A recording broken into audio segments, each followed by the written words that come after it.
नमस्कार दोस्तों, गीतांजलि की काउंसलिंग में आप सबका स्वागत है। पूरा अक्टूबर का महीना हमने वर्ल्ड मेंटल हेल्थ डे को समर्पित किया है। पूरे विश्व में मानसिक स्वास्थ्य पर चर्चाएं हो रही हैं, तो क्यों ना आज हम भी इसी पर बात करें। इस पर बात करने से पहले ये जान लेते हैं कि इस साल की थीम जो WHO ने दी है वो भी यही है कि मानसिक स्वास्थ्य जो है वो एक यूनिवर्सल ह्यूमन राइट है, हम सबका एक मौलिक अधिकार है। इस अधिकार के बारे में और ज्यादा जाने इससे पहले ये जान लें कि मानसिक स्वास्थ्य होता क्या है। मैं हर स्थिति में खुश रह सकती हूँ, मैं तनाव में टूट जाती हूँ या तनाव में एकजुट रह पाती हूँ, मैं अपने गुस्से को कैसे व्यक्त करती हूँ, मैं अपने गुस्से से, अपने शब्दों से किसी को हानि पहुंचाती हूँ या अपने शब्दों और अपने व्यवहार को मैं नियंत्रण में रख सकती हूँ। बहुत जरूरी है कि ये पूरा ताना बाना जीवन का समझा जाए, क्योंकि ये जीवन का ताना बाना ही हमारे मानसिक स्वास्थ्य को अफेक्ट करता है और उस पर इम्पैक्ट करता है। मुझे लोगों से मेलजोल करनी अच्छी लगती है, मैं तन्हाई में भी तन्हाई का शिकार तो नहीं होता, मैं अकेले रहकर भी अकेलेपन से ग्रस्त तो नहीं हूँ, मैं जीवन में उदासी के पल महसूस करती हूँ, उन पल को महसूस करते करते मैं उदास नहीं रह पाती, मैं उस उदासी से बाहर निकल पाती हूँ। यह है अच्छे मानसिक स्वास्थ्य के लक्षण। अब इस मानसिक स्वास्थ्य को बनाया कैसे जाए, कैसे हम अपने आप को अपराइट रखें, इसके लिए बहुत जरूरी है कि जीवन में हम अपनी जीवन शैली को थोड़ा सा गौर करें कि हम अपने जीवन को जी कैसे रहे हैं। एक रूटीन की जरूरत रहती है, अच्छे खाने की जरूरत रहती है, हम किस तरह का खाना खाते हैं, सीजनल वेजिटेबल्स, सीजनल फ्रूट, फल और सब्जियां हमारे आहार का हिस्सा रहे। हम मौसम के अनुसार चीजें खाएं, हम ताजी चीजें खाएं, हम बहुत फैंसी फूड्स खाने की बातचीत में नहीं कह रहे, पैकेज प्रोसेस्ड फूड्स को हम अवॉइड करें, हम प्यार से मिल बैठ के खाना खाएं, हम खाने को अच्छे से चबाते हैं, उसके रस को महसूस करते हैं, उसके स्वाद को निगलते हैं, खाना अच्छे से पचता है, खाना लगता है हमें और हमें किसी किस्म की डेफिशिएंसीज नहीं होती। बहुत सारे न्यूट्रिएंट्स की डेफिशिएंसी भी हमारी मेंटल हेल्थ को इम्पैक्ट कर जाती है। फिर बात आती है कि आप सूरज की तरफ देखते हैं, सूरज की तरफ मुड़ते हैं, क्या हम सूरजमुखी फूल की तरह सूरज के इर्द गिर्द, सूरज के पीछे पीछे जा सकते हैं? थोड़ा सा सूरज खुद के शरीर को लगना बड़ा जरूरी है, नहीं तो शरीर रूपी फूल मुरझाने लग जाता है और मेंटल हेल्थ जो है वो गड़बड़ा जाती है।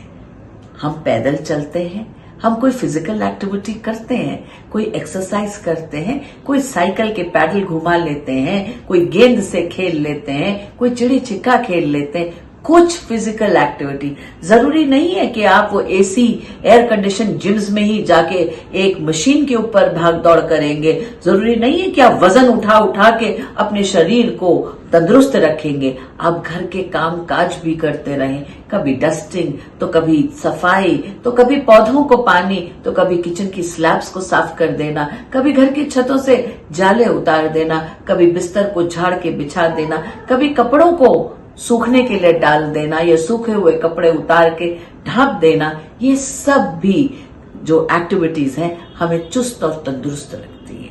फिर हम कितना कनेक्टेड हैं एक दूसरे से, परिवार के जनों से हम बात करते हैं, इसका हाल पूछा, उसका हाल पूछा, उससे कुछ दो बातें कही, इनकी कुछ दो बातें सुनी। कहना और सुनना बहुत जरूरी हो जाता है।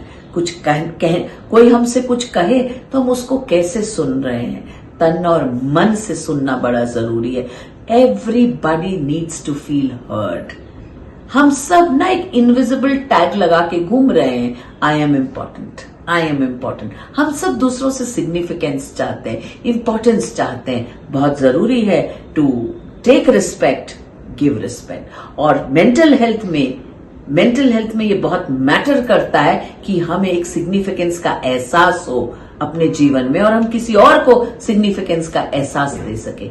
मेरी मेंटल हेल्थ आपकी मेंटल हेल्थ पर डिपेंडेंट है, इसीलिए बहुत जरूरी है सबका विकास सबके साथ। एक अकेला नहीं आगे बढ़ पाएगा, एक अकेले की मेंटल हेल्थ कैसे बनेगी? हमारे इर्द गिर्द हमारा परिवार, हमारा समाज, हमारा देश सभी मानसिक रूप से स्वस्थ रहेंगे, तभी एक देश जो है वो खुशहाल बन सकेगा, तभी एक समाज जो है वो परस्पर उन्नति करेगा, तभी एक परिवार जो है वो खुश रह पाएगा। इसलिए बहुत जरूरी है हंसते रहिए, हंसाते रहिए, कुछ गुनगुनाते रहिए, कुछ पढ़ते रहिए, कुछ कविता पाठ कर लीजिए, कुछ रंगों से खेल लीजिए, कुछ चित्रकार की तरह चित्रों में रंग भर दीजिए, चित्र बना लीजिए, कुछ आपको खाना पाना पाक कला का शौक है, कुछ अच्छी सी खाने की चीजें बना लीजिए, कुछ कढ़ाई कर लीजिए, कुछ लिख लीजिए, कुछ आड़ी तिरछी लाइनों से बना लीजिए, कुछ जमीन पर आप पौधे उगा लीजिए, कुछ वेस्ट मटेरियल से बना लीजिए। मतलब अपने शौकों को पालिए अगर आपने खुद का पोषण अच्छा करना है।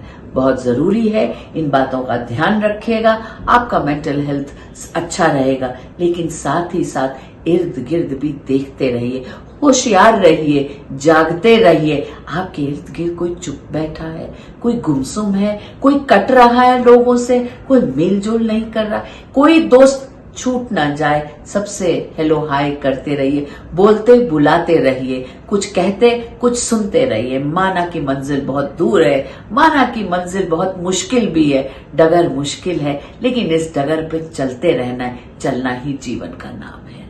धन्यवाद। आशा करती हूँ कि आपको ये वीडियो पसंद आया होगा। कुछ आप कहना चाहें तो चैट बॉक्स में बहुत जरूर से लिख दीजिएगा, मुझे इंतजार रहेगा आपके फीडबैक्स का। बहुत बहुत धन्यवाद। हमारे चैनल आई ऑफ ट्रुथ को सब्सक्राइब कीजिए YouTube पर, इसे फॉलो कीजिए Facebook पर, Instagram पर, Twitter पर और कू पर।